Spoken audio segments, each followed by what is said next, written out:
Bonjour et bienvenue dans ce nouvel épisode du quart d'heure neuro. Ce quart d'heure neuro est le lieu de partage de nos réflexions, de notre mise en application au quotidien. Au-delà des formations que nous vous proposons, Labo a été construit en premier lieu sur des valeurs de partage et nous faisons tout pour vous donner le maximum de billes pour ouvrir votre esprit. Aujourd'hui, nous allons explorer un sujet fascinant et fondamental dans le développement moteur, les réflexes archaïques et leur lien avec la neurologie, ainsi que leur influence sur les niveaux d'évaluation motrice selon le métayer.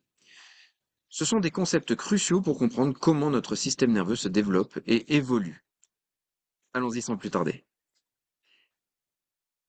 Alors commençons par définir ce que sont les réflexes archaïques. Ce sont des mouvements automatiques que les nourrissons présentent dès la naissance et qui sont essentiels pour leur survie. Parmi les réflexes les plus connus, on retrouve le réflexe de Moro, qui est une réaction d'ouverture suite à une stimulation vestibulaire vers l'arrière, puis après de fermeture. Le réflexe de préhension, surtout au niveau palmaire, où le bébé saisit automatiquement un objet placé dans sa main, et le réflexe de succion, qui est essentiel pour l'alimentation.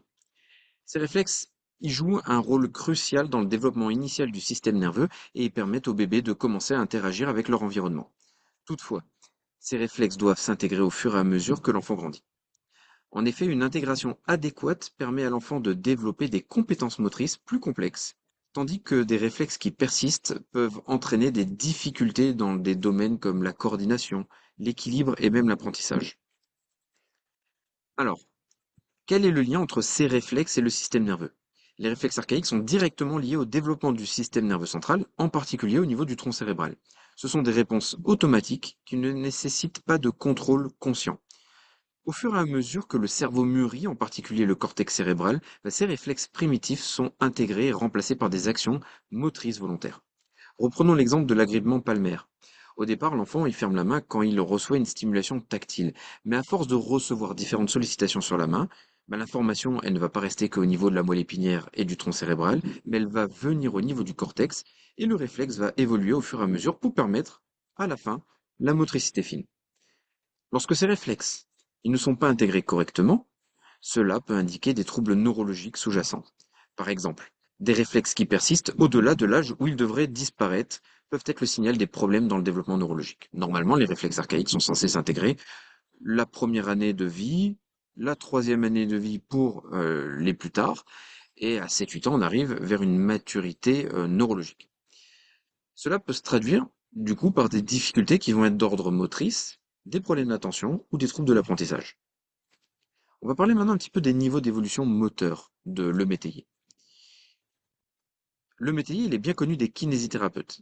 Il a décrit différents stades de développement moteur chez l'enfant, chacun représentant une étape cruciale vers la maîtrise de compétences motrices plus complexes. Il me semble de tête qu'il y en a environ 12. Ces niveaux vont de la posture et des mouvements de base à des actions plus coordonnées et sophistiquées. Ce qui est intéressant de noter, c'est que l'intégration des réflexes archaïques joue un rôle déterminant dans l'évolution à travers ces niveaux. Par exemple, un réflexe de préhension non intégré peut affecter la capacité d'un enfant à manipuler des objets ou à écrire. De même, des réflexes qui influencent l'équilibre peuvent affecter l'aptitude à marcher ou à courir correctement.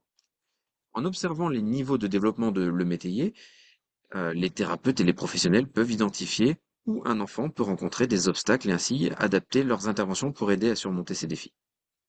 Alors, quel est le lien entre les réflexes archaïques et les niveaux d'évolution motrice de l'EMTI? Svetlana Mazgutova, c'est une des mères des réflexes archaïques. Elle a étudié le développement moteur des enfants au même titre que l'EMTI. Elle distingue 8 étapes fondamentales dans le développement neurologique des enfants. Elle a appelé ces étapes stratégies motrices. À titre d'exemple, on peut retrouver la première stratégie motrice qui est l'étoile à 6 branches, ou la septième stratégie motrice qui met en place les mouvements contralatéraux.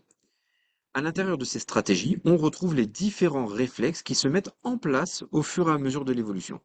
Donc, quand on parle de réflexes archaïques, on parle même de stratégies motrices et que chacune d'elles contient plusieurs réflexes archaïques.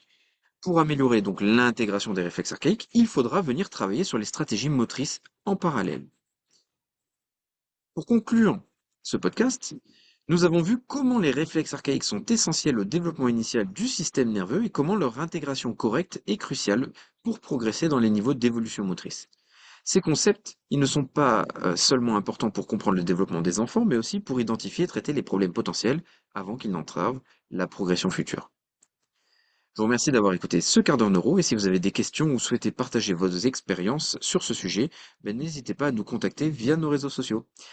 On sera ravis d'entendre vos retours et d'y répondre dans un prochain épisode. À bientôt pour de nouvelles découvertes dans le monde fascinant de la neurologie fonctionnelle.